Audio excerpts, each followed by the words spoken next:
Let the record reflect, we have reconvened with all members present. Please rise for a Pledge of Allegiance. Please remain standing after the pledge.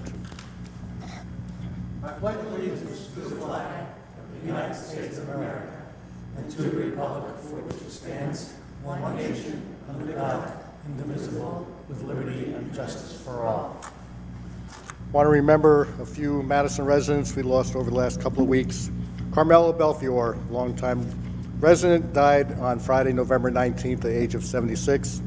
She's survived by her two daughters, Anna and Carolina, their spouses, and one brother, Severio Lacco, three sisters, Madalena Circiello Conceito, Sedano, Giovanni Divino, and five grandchildren. She was born in Italy in 1945 to the late Pietro and Carolina Alacco, and while in Italy, she began her training as a seamstress.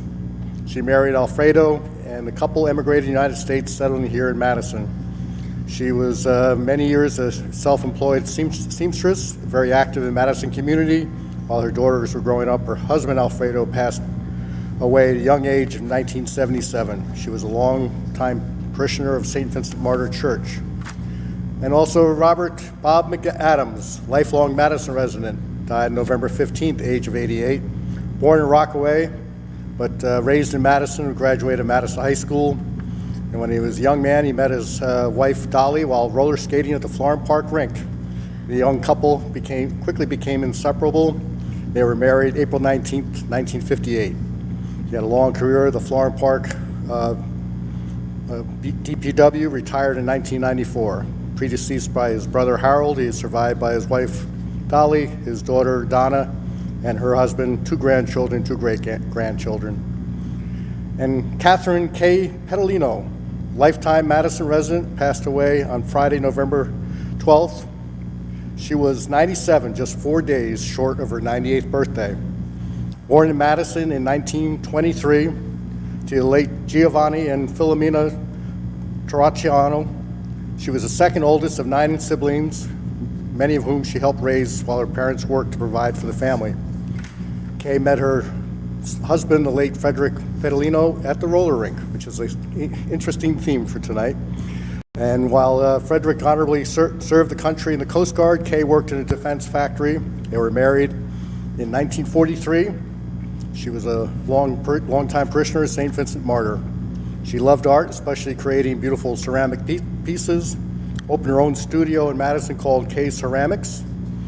And she also worked as a crossing guard for Madison up until she was 95 years old. She was predeceased by her husband of 66 years, her daughter Kathleen McCann, and her sister Antoinette Brown, survived by her brother John Tarantiano, her sisters Filomeno Prudente, Mary Prudente, Virginia Piano, Carolyn Pazzino, Agnes Giuliano, and Francis Caruso. Last two were also crossing guards. She's also 3 grandchildren and 3 great-grandchildren. And lastly, Robert Bob Droll died at the age of 88, passed away at his home here in Madison on the 16th. Born in Hazleton, Pennsylvania, he grew up in Wilkes-Barre. Spent his professional career with Beneficial Management Corporation in Madison, Morristown, and Peapack. He became senior vice president of operations before retiring after 40 years.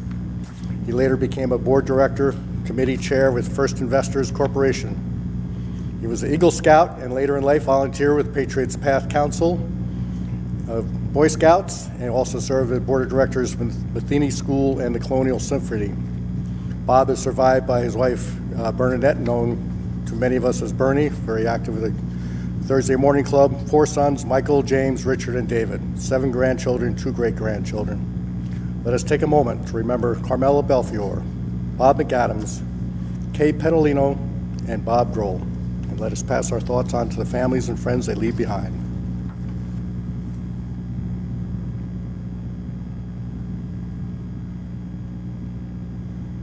Thank you very much.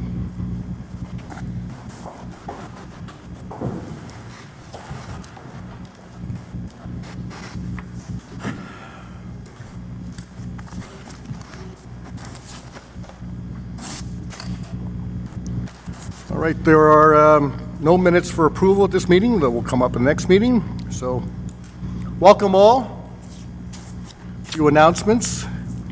After being virtual in 2020, the annual Madison Christmas Parade, one of the most beloved Madison holiday traditions, if not one of the most beloved New Jersey traditions, will once again take place in 2021. So we hope you can join us on Friday, the 26th, beginning at 5:30 for this cherished and magical event.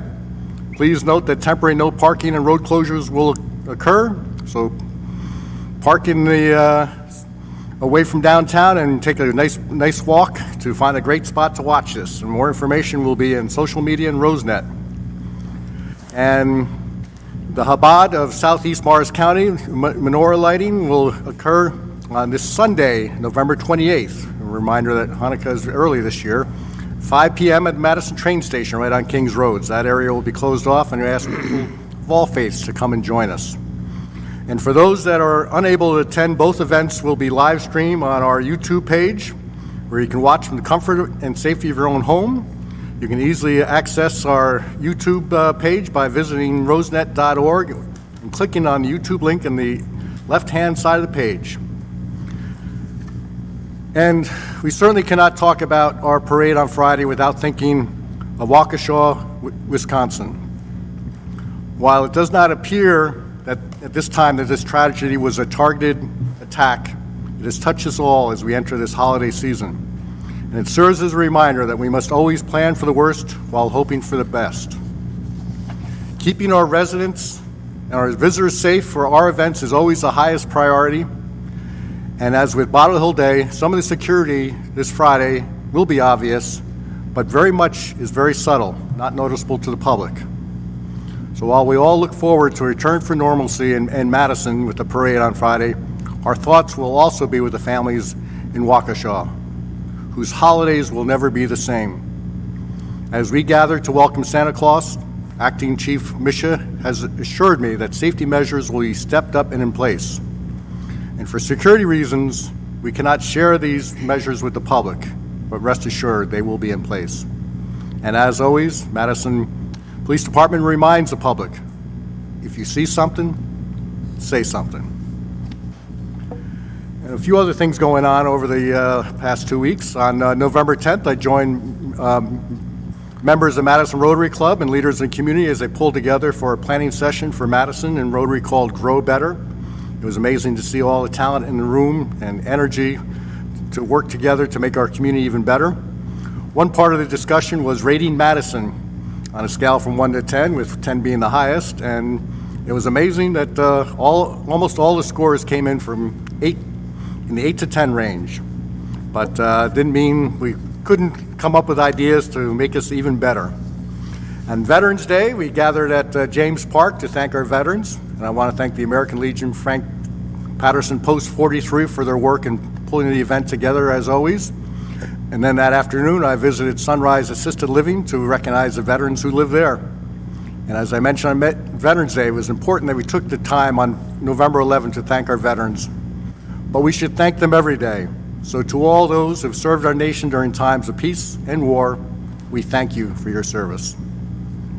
And then on the 12th, next day, we had a visit with Congresswoman Mikey Sherrill, who hosted a roundtable at the Madison train station. The topic was primarily investment from Build Better and in building their 2 gateway tunnels. Those are so vital and important to our local economy and vibrancy of Madison, so we're looking forward to the groundbreaking. And then on the 14th, it's hard to believe it's already happened, was the 1-year anniversary for the pickleball courts at the high school. And they gathered. Every court was packed with people waiting to play. That's 4 people per court and multiple courts per tennis court. There was 1 court being used for tennis, and every other court was filled with pickleball players. And those that stayed around were able to enjoy a celebratory birthday cake after burning off all the calories. And then last week, I attended the League of Municipalities conference with Councilmember Hoover and Councilman-elect Eric Range, who we also welcome to sitting over the side here. Looking forward to him join us at the table.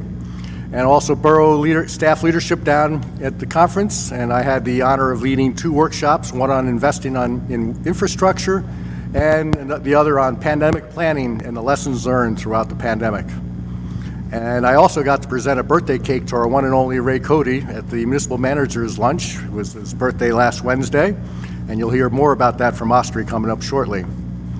And a reminder for your calendars, our reorganization meeting is now scheduled for Monday, January 3rd at 7 p.m. right here in the council chambers, and that's when we will thank Austri for all her years of service and bring Eric, give him the oath of office.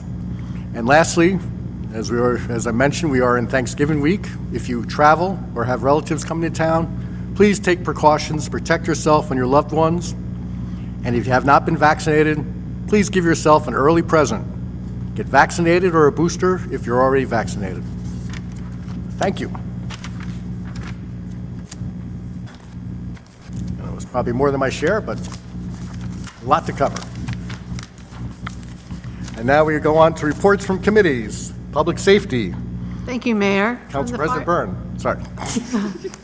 From the Fire Department, on Monday morning, November 15th at approximately 11 a.m., the Fire Department responded to assist the Morristown Fire Department at a 2-alarm residential structure fire. Madison was assigned as the RIC team for the incident.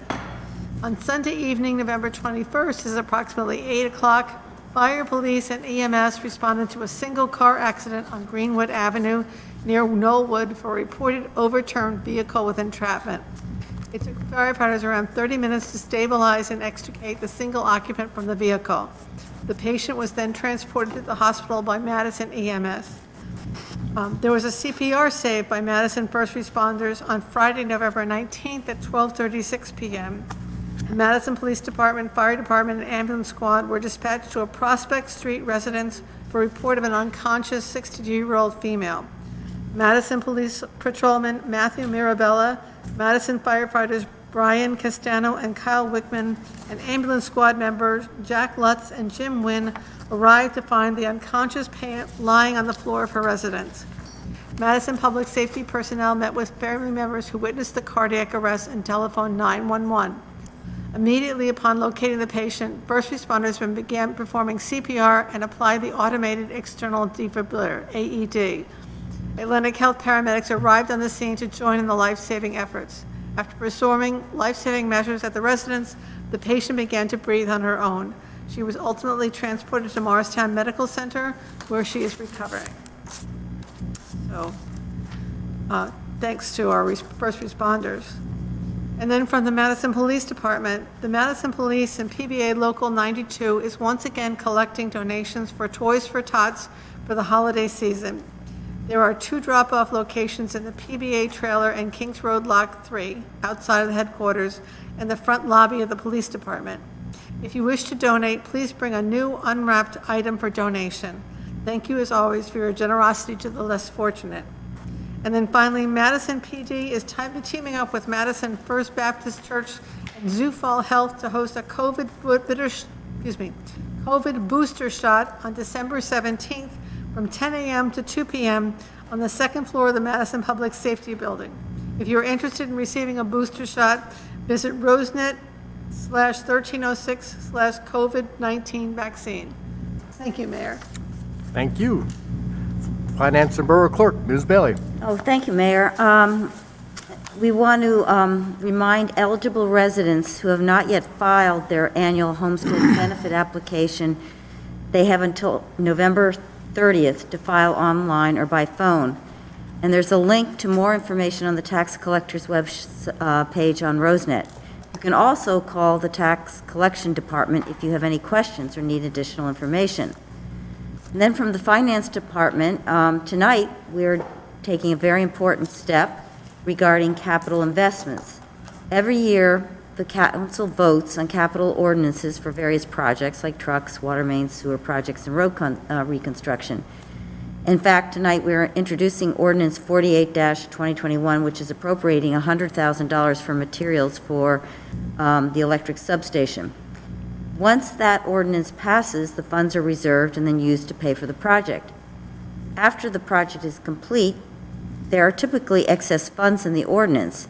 And what we're doing is canceling those ordinances via resolution, and then the money becomes available for future ordinances and projects. And this process of canceling ordinance is done once or twice a year, and it's going to happen tonight. Resolution 301, 2021 is canceling 17 ordinances. And keep in mind, we have 3 capital funds, one for the electric utility, one for the water utility, and one for municipal projects, which we call general capital. So canceling up these ordinances tonight will free up $600,000, which the council then can appropriate to other important projects. And then finally, from the administration, our own Ray Cody, oh, there's a picture of him right there, recently retired as president of the New Jersey Municipal Managers Association. That's the NJMMA. It's an organization of professional local government administrators and assistants whose goal is to improve county and municipal management. The association has conferences and informational sessions throughout the year on important topics like affordable housing, cybersecurity, land use, and how to respond to the pandemic. So Ray served on various board positions for the organization, and for the last 12 months he served as president, guiding the organization through a very challenging time. Ray was recognized by the NJMMA at a luncheon in Atlantic City last Wednesday, as the mayor said, on his birthday. And so we all congratulate you not only on your birthday, but all the work you did, because you've been wonderful to the state and particularly to Madison. So thank you very much.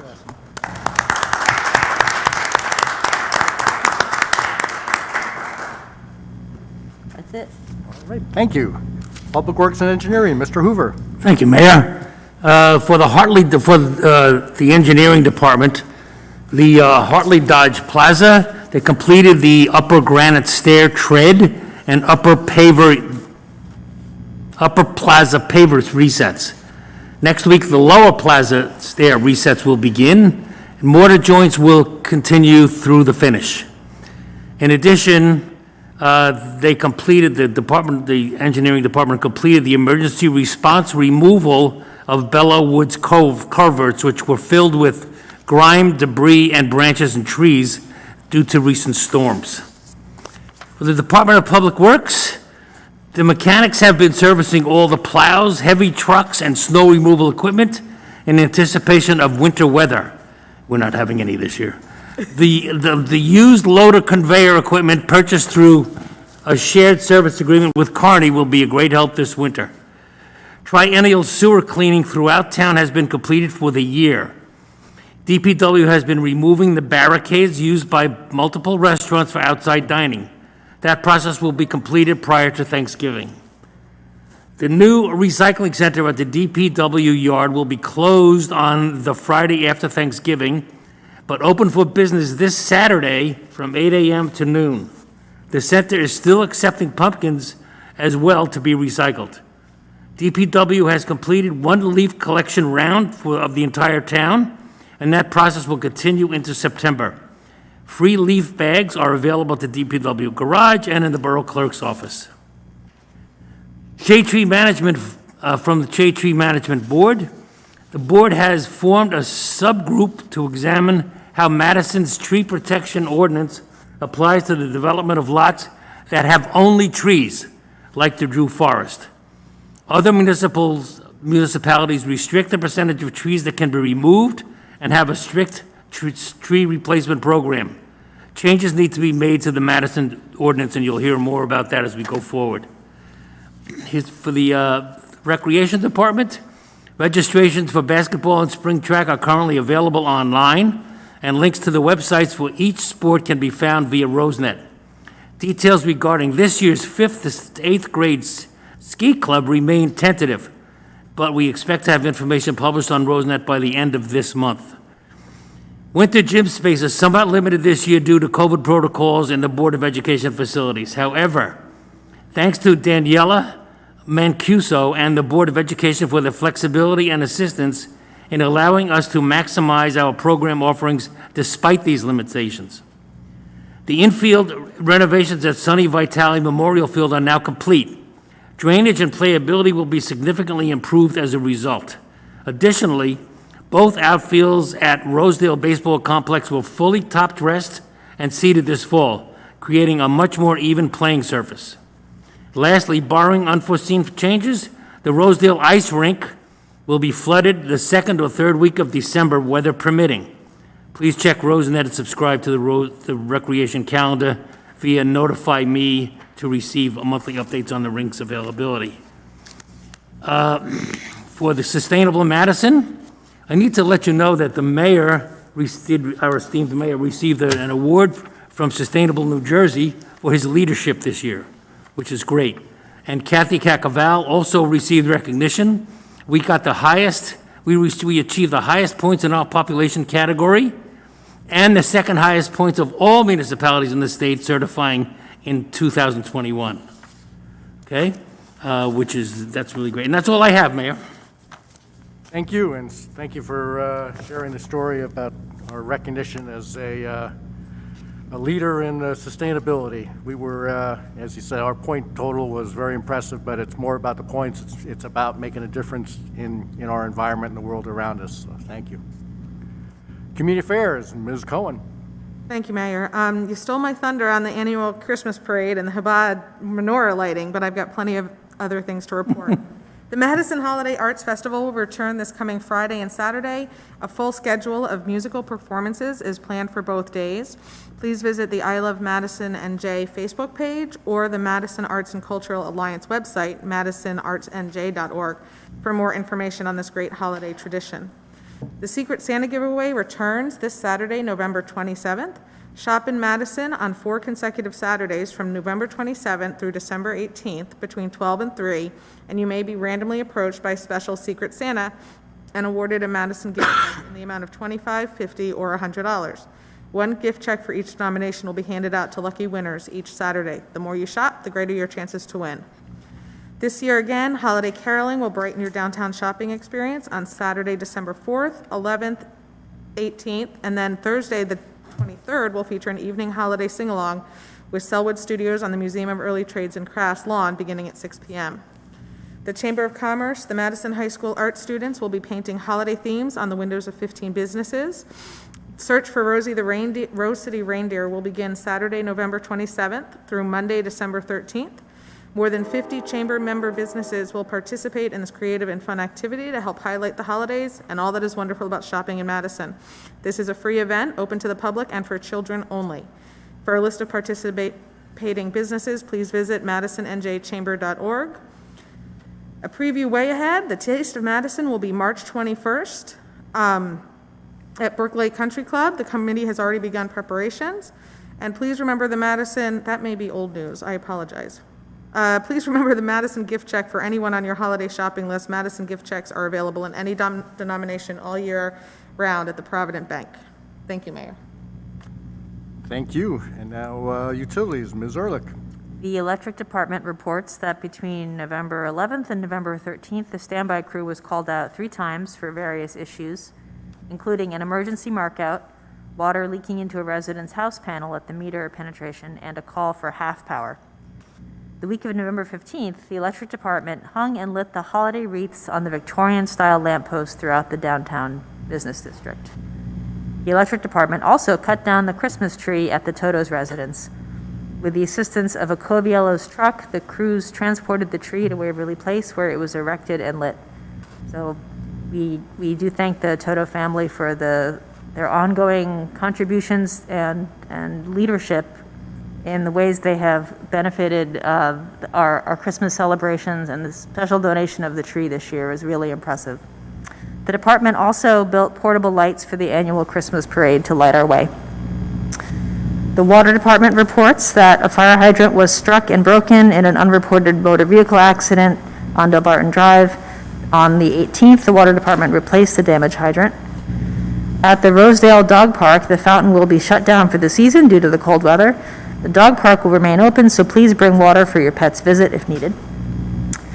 The Water Department assisted a private contractor with a water shutdown on Elm Street at the new condominium location, where a 6-inch water main and a fire hydrant were installed on site.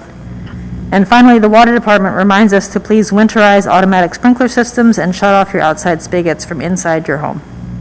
That's all from utilities.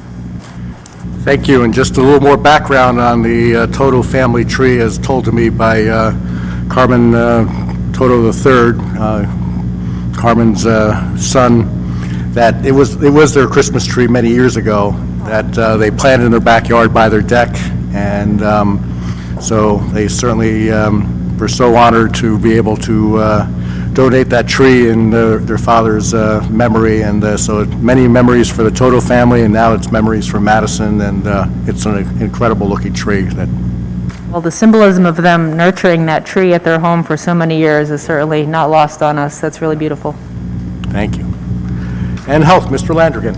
Thank you, Mayor. The Madison Rabies Clinic takes place Saturday, December 14th at the Public Works Garage on John Street. Pre-registration is required. Madison has reported 21 cases of COVID since November 1st. Booster shots for the Pfizer and Moderna vaccine have been approved for anyone 18 years of age and older after 6 months from their second dose and 2 months for the J&J vaccine. And finally, vaccines are available at CVS, Walgreens, Stop and Shop, as well as your health care provider, such as Atlantic Health. Thank you, Mayor. Thank you. Now we move on to communications and petitions.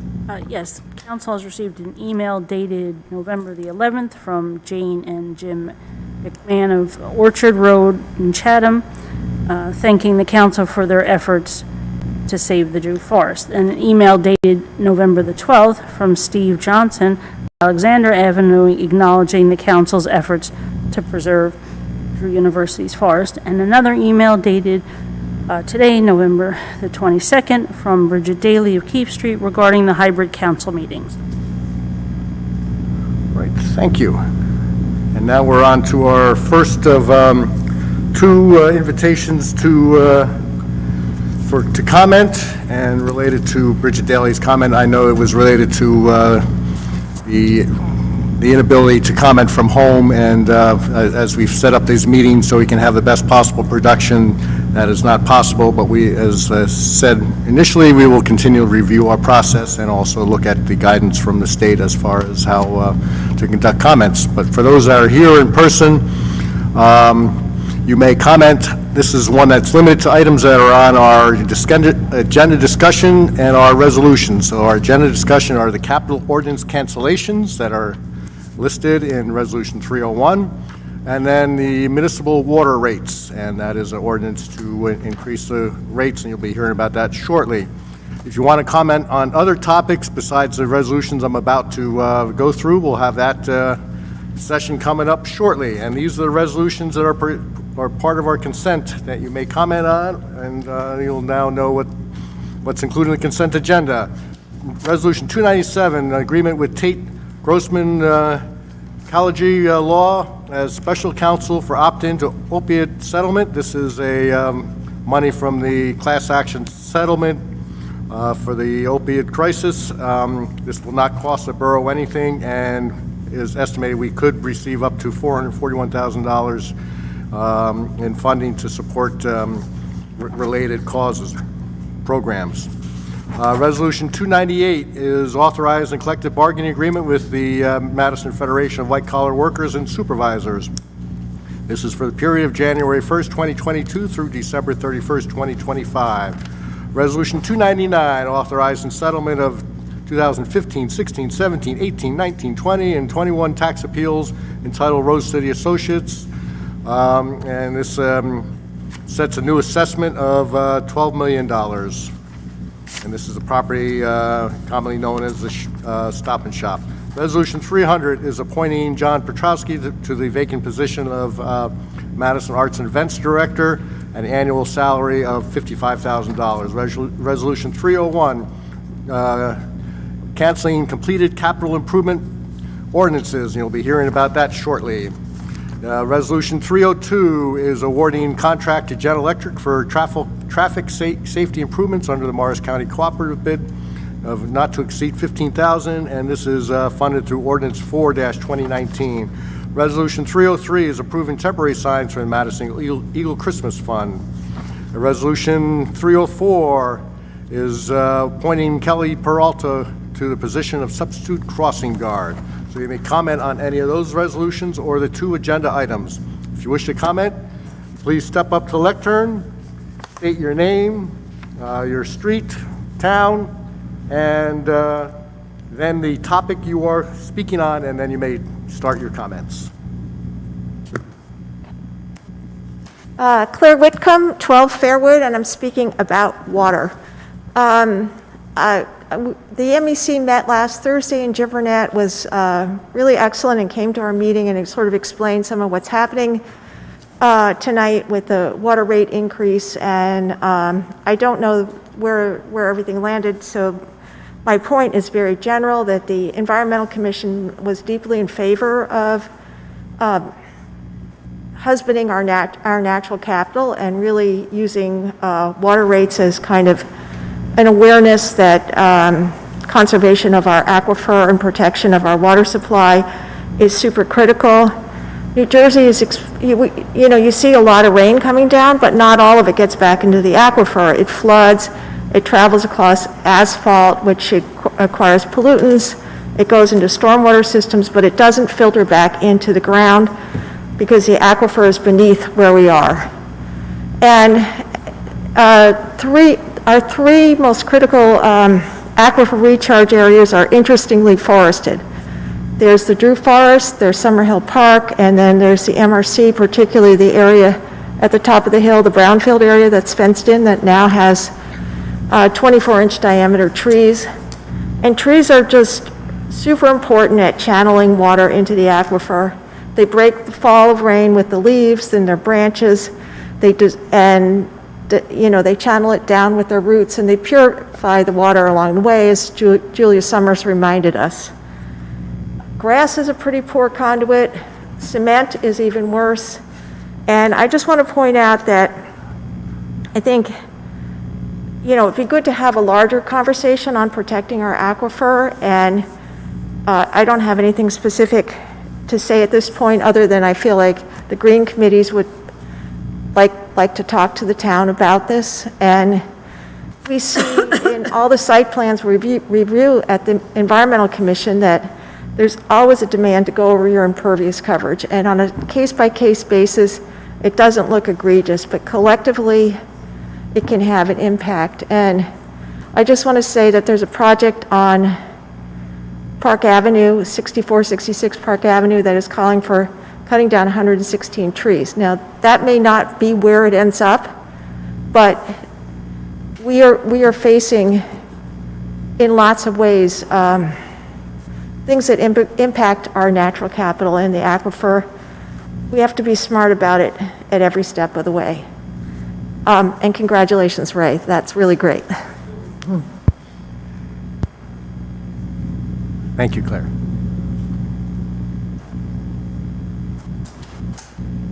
Hello, my name is Lisa Jordan. I also wanted to speak about water. I also wanted to speak about 45-2021, but is that for a different time for comment?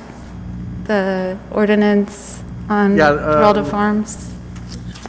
That is, ordinances will have a hearing, so you can comment. If they're being introduced, you can comment on them shortly, and if they're scheduled for a hearing, you can comment at the time of the hearing. That's the Geraldo rezoning. Geraldo rezoning, so that'll have a hearing shortly, so you can comment on that in particular. So, Okay, now or later? Now. so you can talk about water. Well, okay, great. I just wanted to echo, my name is Lisa Jordan, 36B Lewanika Way. I wanted to echo Claire's gratitude for Jim attending the Madison Environmental Commission meeting. His data that he shared with us on the water rates, to me, were shocking. We are so lucky in Madison to have very reasonable water rates. And in particular, what took me by surprise is many privatized utilities for water in New Jersey have almost a doubling of the rates. So for me, that was a real call to urgency for protection of our freshwater sources in our town. And there's been a long time since any increase in water rates, so the rate is important to maintain our utility. But I think it's also very important to echo what Claire Whitcomb argued here, that it'd be nice to understand more about the overall health of the Buried Valley Aquifer, particularly under areas in Madison, so we get a sense of what our recharge rates are, and really structure future rates on gearing toward conversations. So very large users might be paying more than regular household users. Thank you so much. Thank you, Lisa. Anyone else wishing to comment on our agenda items or the resolutions on the consent? Seeing none, I close this part of the meeting. And we now move on to agenda discussions and bring up our CFO, Jim Burnett. First one is capital ordinance cancellations.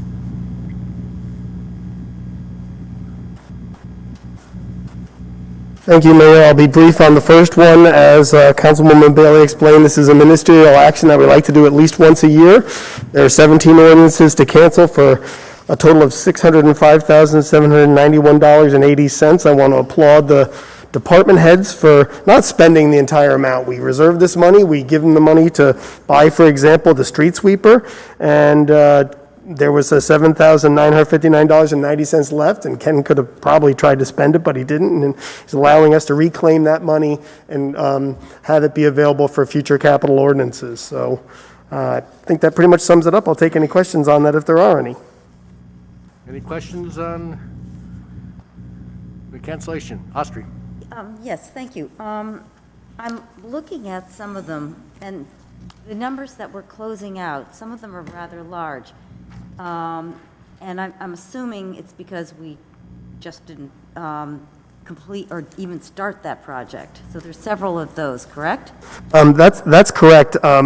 Acting Chief John Misha and I spoke, and there was a significant amount of money, almost $170,000 that was appropriated for upgrades to the firearms training facility.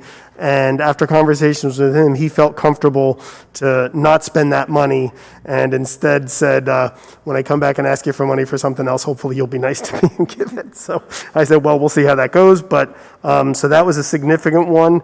And the sanitary improvements for 2019, Bob Vogel didn't need nearly as much money for that. He obviously has typically an annual appropriation for sanitary sewer, so on that one is a $310,000 appropriation, and Bob was able to release $136,000 back. And we strong-armed them. I don't want to say strong-armed. Don't put that down, Alex. We really impressed upon them the importance that capital is going to be tight. Capital has been tight because of the financial challenges of the pandemic. And if they don't spend the money, if you don't need it, we're going to release it because we need to be able to continue to fund capital projects in the future. And to reinforce the savings from the firearms training facility, we appropriated $140,000 and $138,000 going back. So basically, we spent a little bit on design and decided we didn't need to do it. So that is a great example of, just because you design it doesn't mean it's for the best of the future. So. And I'm assuming that the $85,000 for additional testing of the rear of Hartley Dodge Memorial will be ongoing. That's why we only spent a small amount of money of the $85,000 that was appropriated. Actually, I think we spent most of it, right? There's $85,000 appropriated and just $1,200 left. Got it in the reverse. Yep. Yep, got it. All right, thanks. Good question, though. Good question. Thank you for asking. Jim, there are projects going all the way back to 2015. How long can a project stay on the books before we reappropriate it? It can stay on the books for a while. However, we start to put pressure on the department heads to say you need to spend it or not. For example, there's actually some older ordinances even appropriated at the joint meeting, which is done through a different process through the joint meeting. But if there's need for a project and the project may take time for the electric utility to build, they need a certain amount of materials and they buy those materials as they need them to do a very large project. It may take a number of years. 2015 is getting pretty old, yes. So we're always looking to cancel out any ordinance that's probably older than 2017. Older than that. So you'll see on here, and a good question, Councilwoman Cohn, that there's some from 2020, but most are in the 2019, 2018 area. Thank you. Any other questions or comments? All right, let's morph right into the water rates. Okay, we have technology here. I'm very excited about that. Thank you, Michael. So I want to talk for a few minutes about the water rates. There was a correction to the ordinance. I noticed that the rate for 3,000 and higher has been marked in your packet. It was at, and this was my mistake, not Liz's, it was at 4 cents. It should be 0.384 cents, and it's marked and changed on the board. That's a 10% increase from our previous rates. But we'll go through. So if I go like this, Michael? Oh, well, okay, I guess. Oh. Tell me I had to do that. There we go. Did you do that, or am I doing that?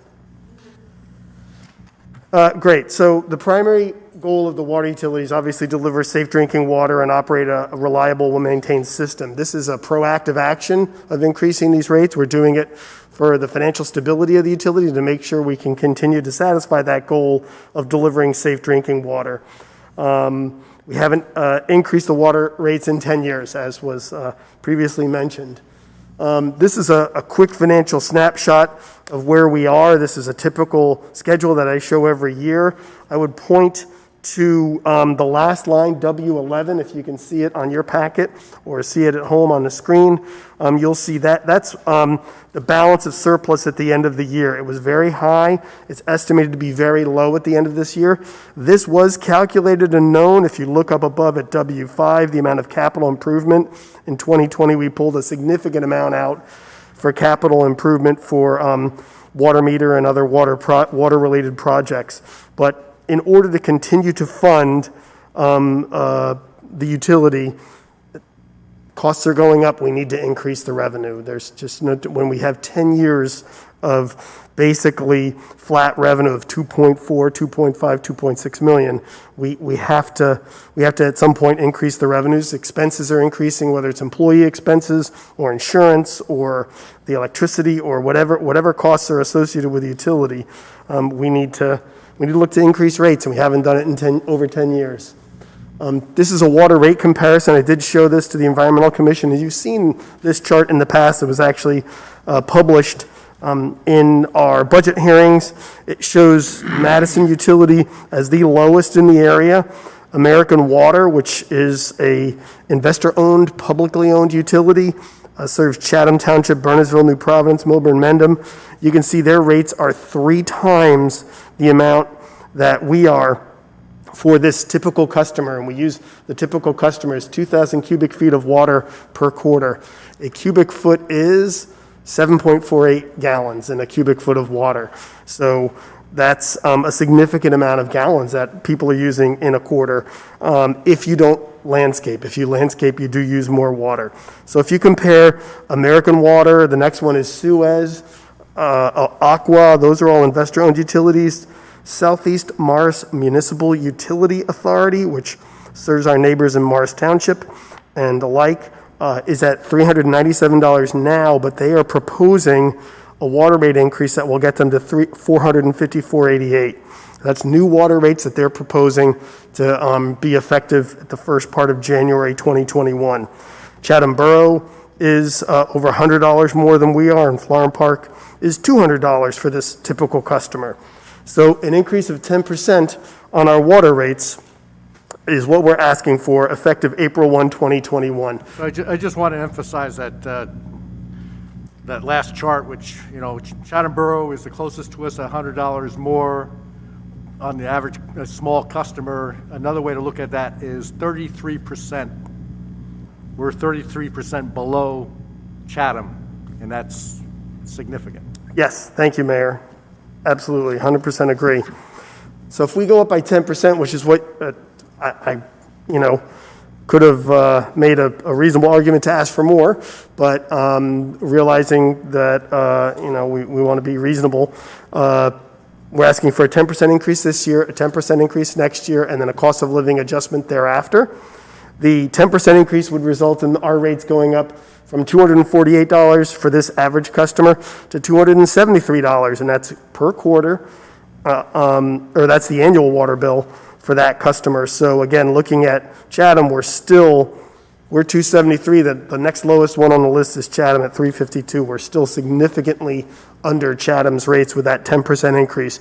Another 10% increase on top of that still gets us at about $300, so we'd still be $50 under Chatham's bill after 2 years from now. This was really interesting. This is Southeast Morris Municipal Utility Authority's actual announcement of their increase in rates. And this is something I may come back to council with if you're comfortable with it. I would imagine Claire would be interested in this. Just give me a thumbs up. We did talk a little bit about this. Madison's rates are per cubic foot. Southeast Morris is per 100 cubic feet. So the numbers may look a little bit different here, but our current rates are $3 for 100 cubic feet. The proposed rate for Southeast Morris is $4. That's in the bottom right-hand corner. In the bottom right-hand corner, you'll see if you consume over 3,000 cubic feet in a quarter, you'll pay $6. That's a significant increase. $4 to $6 is a significant increase. Then look at the next one. If you consume over 6,000 cubic feet or 61 units of 100, you're paying $8 where we're charging $3.49. So after seeing that, I did a little more digging, and your packet has a schedule in it, but I did a little more math on that schedule. This is a number of families. Some members of the governing body are on this, and I'm on it.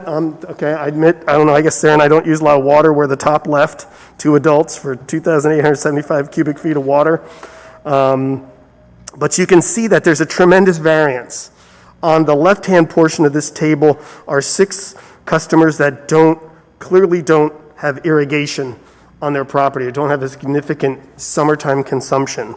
On the right-hand side are people where their consumption for half of the year really increases. And it's obviously due to landscaping of some sort. The one customer in the bottom towards the right, second to last, has almost a 20-fold increase in their consumption. And if you took that cubic foot amount, multiply it by the 7.48 for gallons, and then divided it by 90 days, that particular customer is using over 2,000 gallons of water every day.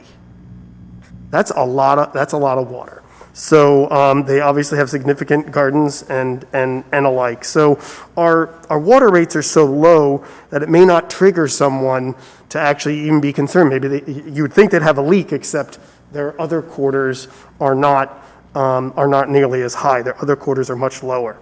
So I calculated just for 2 adults. I think those are my friends, the Downings, in the bottom corner. Actually, no, I think it's Ray. Sorry, Ray. It's Ray in the bottom corner. And then I calculated Ray's bill under Madison's current tariff, $274. Southeast Morris, their proposed rate's $500. Not quite double. If you look at the customers to the far right of that table, the 2 adults that have very high consumption, their bills would be more than double under Southeast Morris' proposed tariff, and then the other family as well would be close to double, not quite double. That punitive rate tariff that they have, where you're paying $8 for 100 cubic feet, or 8 cents per cubic foot, starts to really have an impact. So right now, we can't do that. Our water rates are based just on the meter size. So if you look at the ordinance, Ordinance 46, it shows the different meter sizes. There are residents that have 2-inch meters, and there are businesses that have 2-inch meters. We just don't denote that in our system. It's just you're a 2-inch water meter, this is your rate. So we have talked to our utility billing software company, and we could, with some work, bifurcate this and create a commercial rate and a residential rate, and look to do something more similar to Southeast Morris County down the road. I've kind of diverged a little bit from the reason for doing a 10% water rate increase, but I just thought it was really interesting to see the difference in what people are consuming in terms of water. That really kind of surprised me. So with that, just to sum up, administration is asking for a 10% increase effective April 1, 2022. We're not asking for January because one of our employees in utility billing is going to be out for a medical reason in early January, so that's why we're asking for April. The next increase would occur in January 2023, and then January 2024 going forward, there'd be a cost of living increase, which would be tied to an inflation indicator, as the ordinance says, the implicit price deflator for state and local governments in New Jersey. So some additional thoughts, just for some facts. Madison pumps and delivers over 3 million gallons of water on a single hot day. That's 650 gallons per customer. Agreed, some of those customers are large corporations or Drew University, but in the summer, Drew University does not have that many people living there. And as we just showed, there's even residential customers that are consuming 2,000 gallons of water. And water is a precious commodity, as pointed out by the Environmental Commission. 50 years ago, water actually bubbled up and came into a low, what's called a wet well, out of the ground. Think of Jed Clampett shooting a bullet and oil bubbling up. This was water bubbling up out of the ground.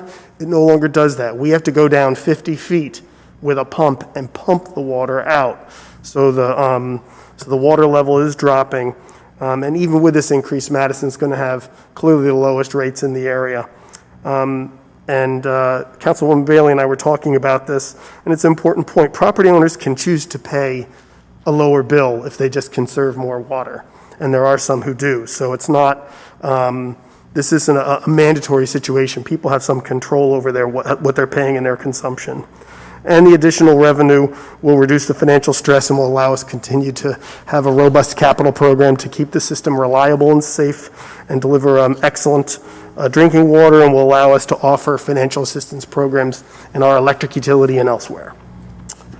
With that, I'll take any questions. Thank you, Jim. And just to put the over 10 years in since the last increase in perspective, I was a council member at the time, so that's how long ago it was. And half of that increase at the time was earmarked for the meter project, and so we were able to fund it. You've already said it, but you know, the water is a valuable commodity, but you know, the interesting thing I think people have a hard time getting their hands around is the fact that our electric utility, we're buying the commodity at a price and then selling it at pretty much market rate, and you know, covering the maintenance of the grid and so on. And here we have a commodity which in a way doesn't cost us anything, but I would argue is priceless, because if you don't have a reliable water system, there's, you know, we've seen what happened in Flint, Michigan, and others, not to say that we'd ever be there, but that, you know, a town that doesn't have a reliable system is in trouble. We need to make people, every time they turn on the faucet, should think about what they're doing. And if they're a typical user for showers, cooking, and basic needs, this is very little impact. If you choose to water a lawn, as we just heard a few minutes ago, is not the best way to recharge our water system. It's much better to have trees in our yard than the lawn. You should be paying a premium on that. And so while this doesn't include another increase on the heavy usage, I certainly would be supportive of coming back maybe in year 3 with a look at the over and above amounts and another increase on that, so we can continue to have people make sure their systems are watertight, so to speak. When I had rental property and I had a leaking toilet, if my tenant had told me, I would have been much happier, but when I got the water bill, I saw what the impact of just a single leaking toilet can be as wasted water. And we'll all be on alert if we know understand it's a very valuable commodity. So other comments or questions? Bob? Yeah, you've made it very clear that our rates are very good, and I know our water quality is also very good. Thank God for that.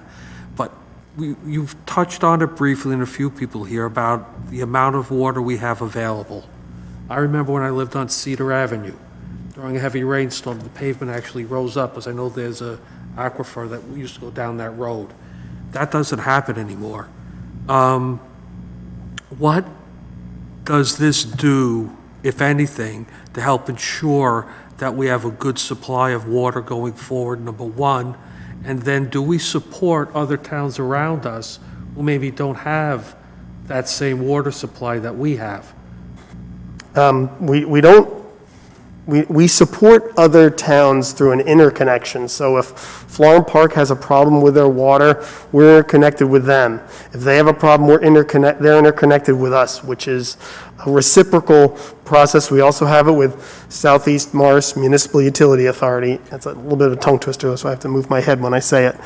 Southeast Morris Municipal Utility Authority, we also have an interconnection with them. So we have this mutual support with that interconnection. At the end of our systems, we actually have a valve that we can open, and they can give us water, or we can give them water if needed. This doesn't really do anything for conservation, but if the economics were set up to be more, as the mayor referenced, more punitive or just a higher dollar amount, it might make people think a little more clearly, or think twice before they water as much over the summer. And that's obviously when we're pumping the most water.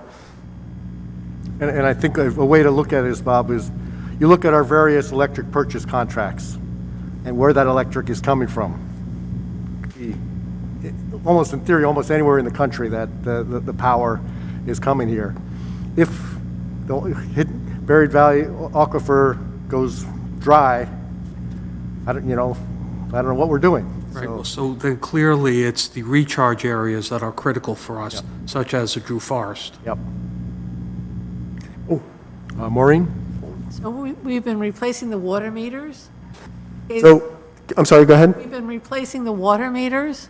We've replaced, we did a pilot program out at the Commons and replaced all of the water meters in the Commons. We've also replaced, we always replace them when we can, but we have a very limited amount of staff. Part of this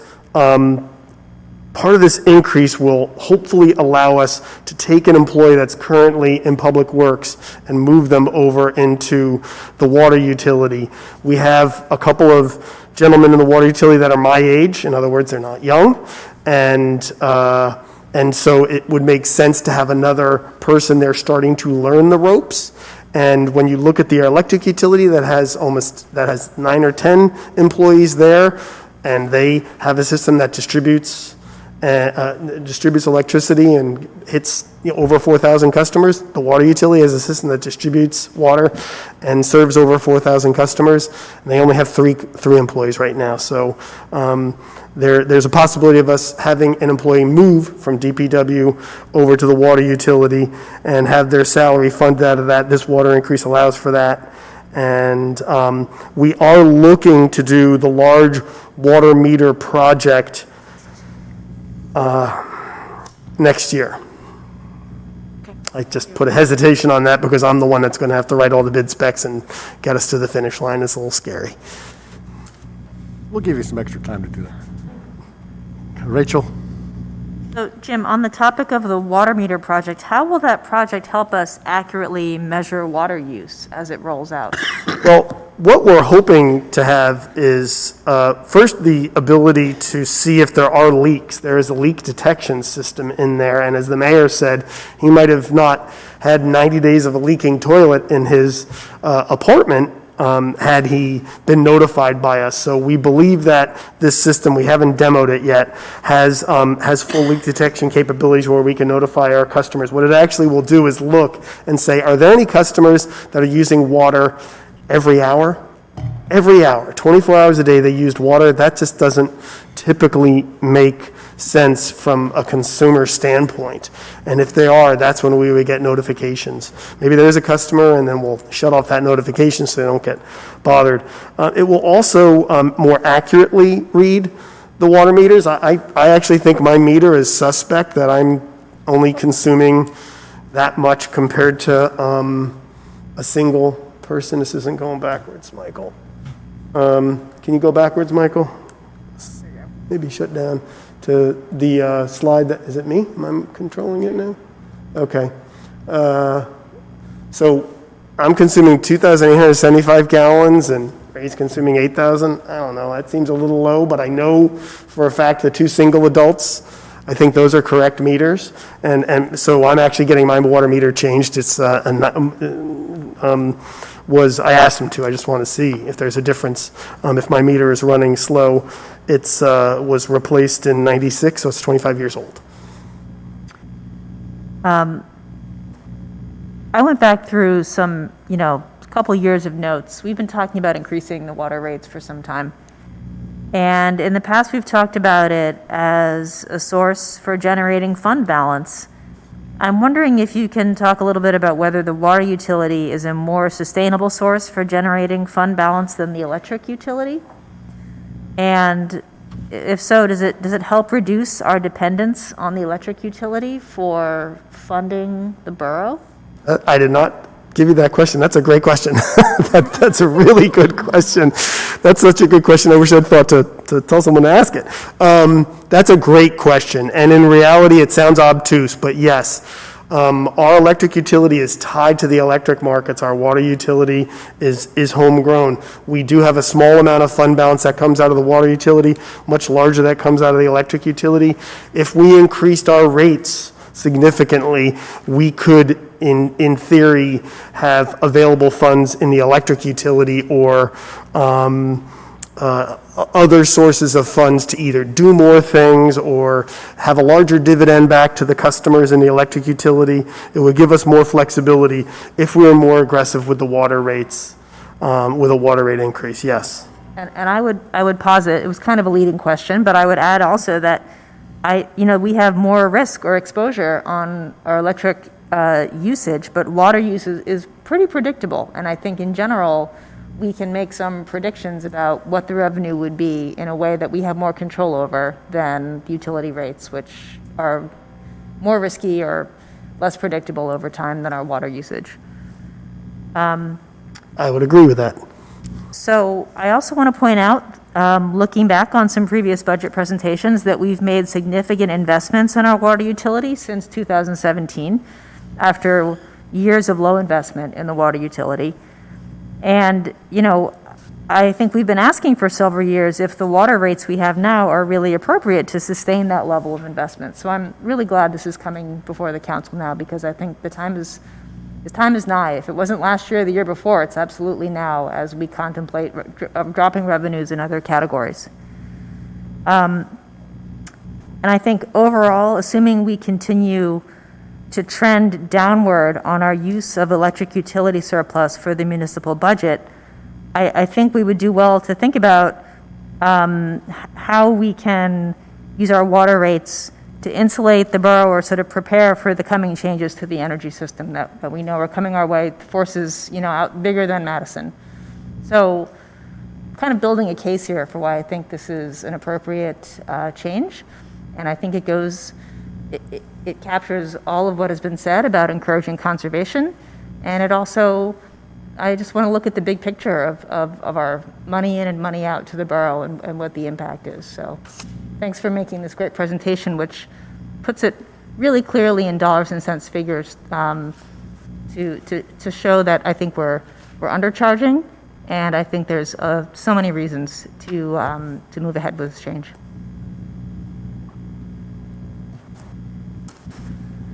In a way, it's double sustainability. By higher rates, people are more cognizant of the water they use, and on the budget side, sustainable to support as the electric utility moves in a different direction. So, and one other thing so people can understand with meters, that the largest of our users actually own their meters, and they have to be inspected on a regular basis. And so, so while that's good that we're on top of the big users and their water is collected, I would probably guess that all the small meters added together are far less than if or more than what they use, and if we haven't been keeping up with those.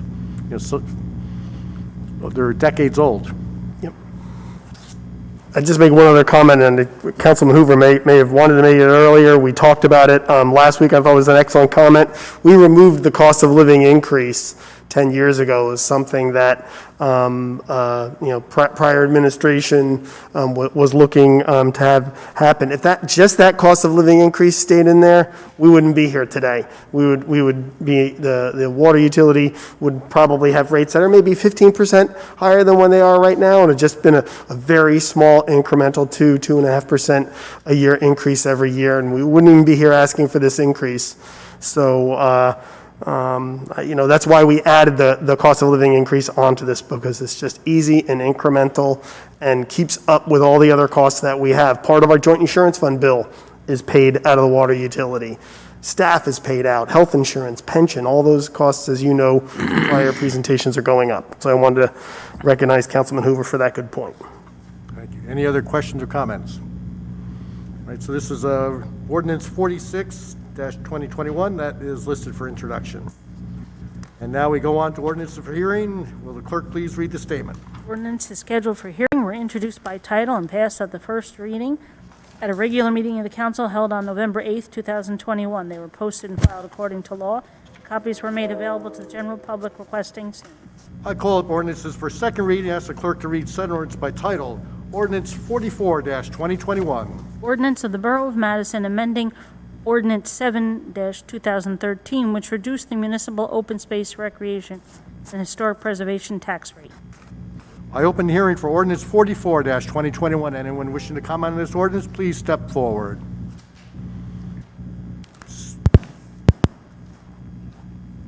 And as you get to the lectern, please state your name, street, town, and write the same on the clipboard. Hi, Melissa Honahan, Madison, 2 Pine Avenue. I'm here representing the Open Space, Recreation, Historic Preservation Advisory Committee. And we voted at our November 10th meeting on a resolution that was passed unanimously to support 44-2021 to restore the tax rate to 0.02 cents per dollar, or per $100 of assessed valuation. The Open Space Committee has representatives from the Recreation, Environmental, Planning Board, Historic Preservation, Parks Advisory Committee, and additional residents. And we felt that it was of utmost importance, we've heard it tonight, for other reasons, to raise that. As we know, we have multiple projects that are on a list, which will not be going away. And we also want to protect the Drew Forest. So, thank you. Thank you very much. Anyone else wishing to comment on ordinance 44, please step forward. Seeing none, I close the hearing. Mayor, I move ordinance 44-2021. Second. Any council discussion? Roll call. Oscar? I just want to say that it is really, truly important that we restore this small amount back to the original 2 cents for every $100 of assessed value. The Drew Forest is extremely important. As the ordinance is written, it talks about our MRC, it talks about all the projects that we have that we would like to complete and projects that we have completed. And this just gives us a stable foundation to go after grants from the state, the county, and to show that we're really committed to this process to protect our environment and our resources. Thank you. Any other comments? Roll call vote, please. Ms. Bailey? Yes. Ms. Byrne? Yes. Mr. Hoover? Yes. Ms. Cohen? Yes. Ms. Ehrlich? Yes. Mr. Landrigan? Yes. I declare ordinance 44-2021 adopted and finally passed, and ask the clerk to publish notice thereof in the newspaper and file the ordinance in accordance with the law. Ordinance 45-2021. Ordinance in the Borough of Madison amending Chapter 195 of the Borough Code entitled Land Development regarding zoning. I open up the hearing for ordinance 45-2021. Anyone wishing to comment on the ordinance, please step forward.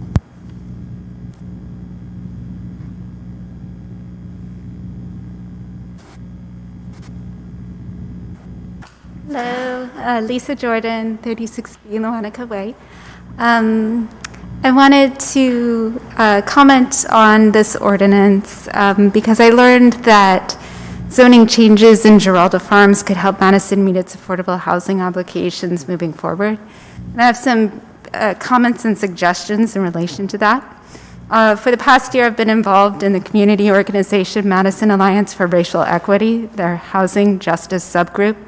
As part of our vision, we strive to help Madison become a people-oriented community where residents interact and develop trusting relationships with people of varying races, socioeconomic classes, cultures, and ethnicities, age groups, sexualities, and other forms of social difference. Rather than have these differences create silos of residents, we seek to have our public spaces provide meaningful opportunities for people to learn from and play with people who are different from themselves. To promote this kind of interpersonal connections across differences in Madison, we must increase the diversity of housing and people in this town, as well as create intentional frameworks of community building across social differences. The rezoning of Giralda Farms to allow development of additional affordable housing, also for supportive housing, is an important opportunity for the borough to embrace this vision that we have with Mayor as well. And in working together to achieve this, I would like to suggest some strategies for council, planning board, and zoning boards moving forward.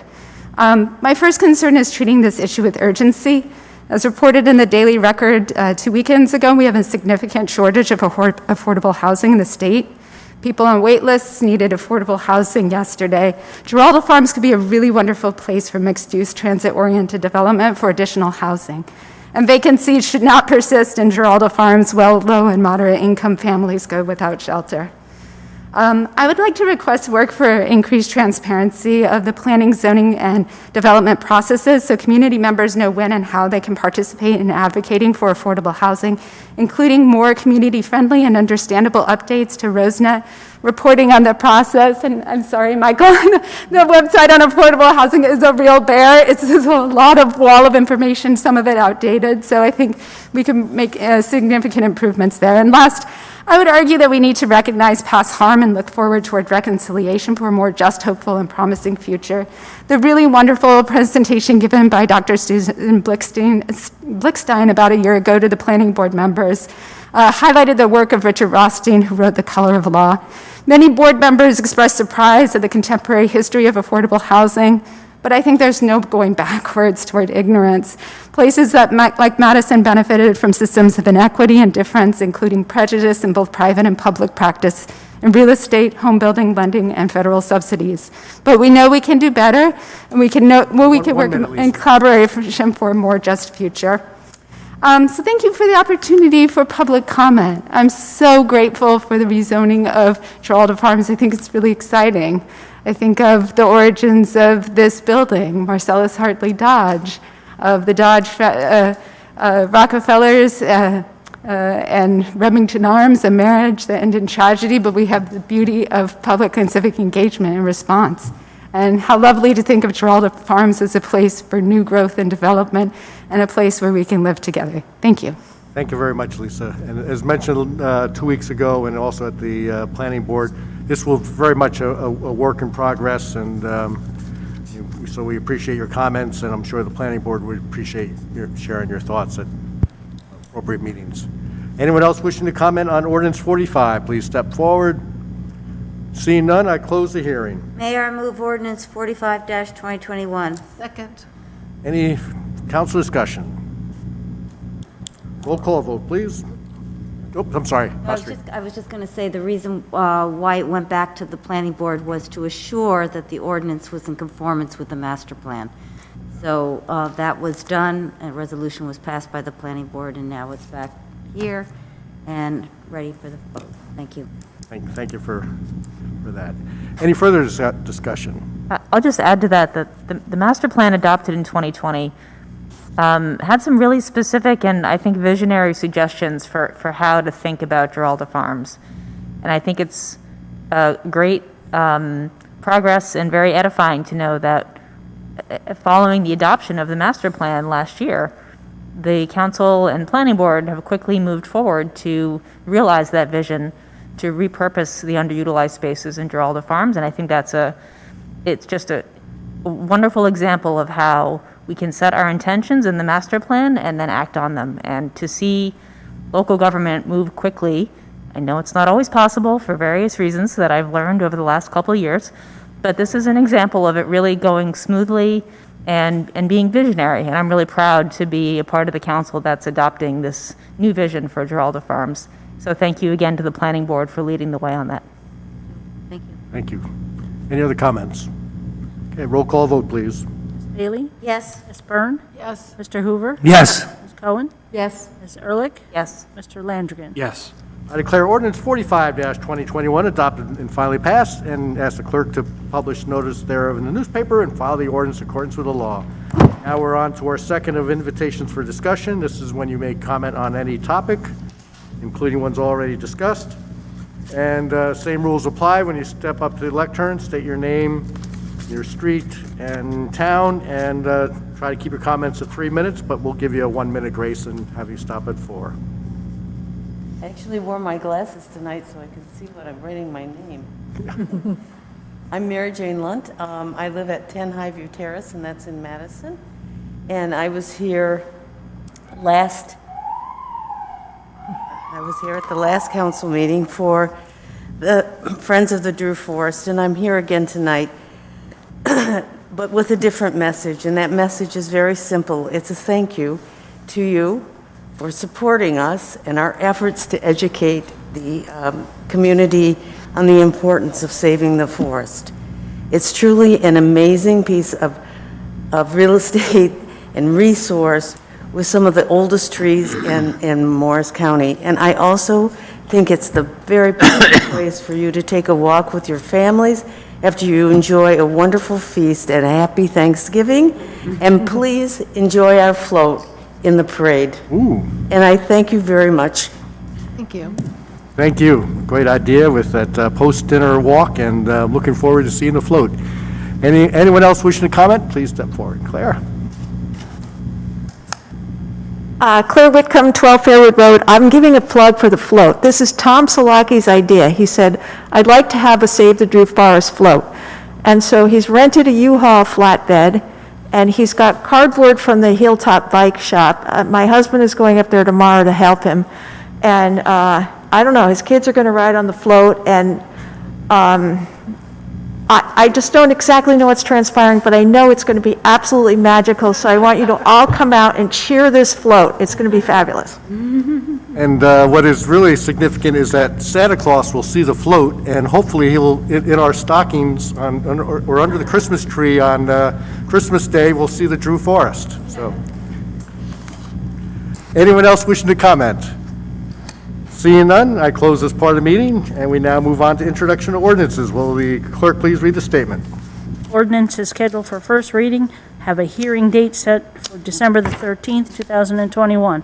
All will be published in the Madison Eagle, posted on the bulletin board, and made available to members of the public requesting copies.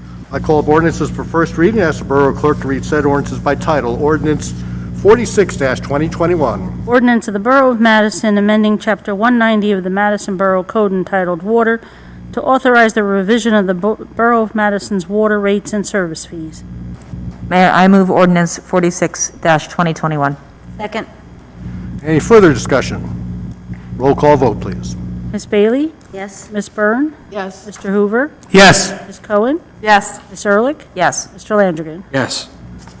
All right, ordinance 47-2021. Ordinance in the Borough of Madison amending Chapter 94 of the Madison Borough Code entitled Electric Utility to establish an electric connection fee schedule. Mayor, I move ordinance 47-2021. Second. Council discussion. Deb?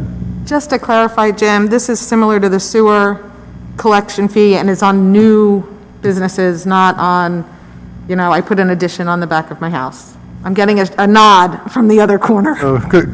Jim is off microphone, so just for the public to understand that the state of New Jersey for a long time has allowed service connection fees for utilities such as sewer and water. Has never allowed for electric, probably because there's only 9 municipalities in the state that own their utility. So now this enables state legislature acted and passed legislation that allows us to do this.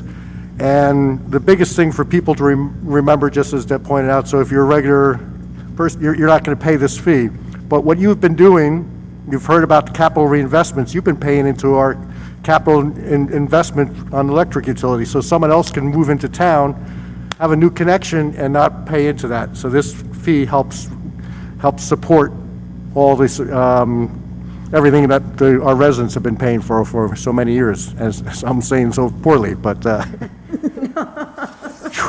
don't know what it is.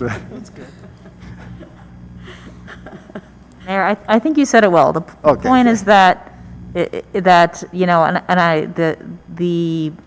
supporting documents that we received show the investments that, including the capital investments and debt service that the utility has paid. And when you divide that value by the number of electric utility customers, 6,675 in Madison, you get an amount of $2,860.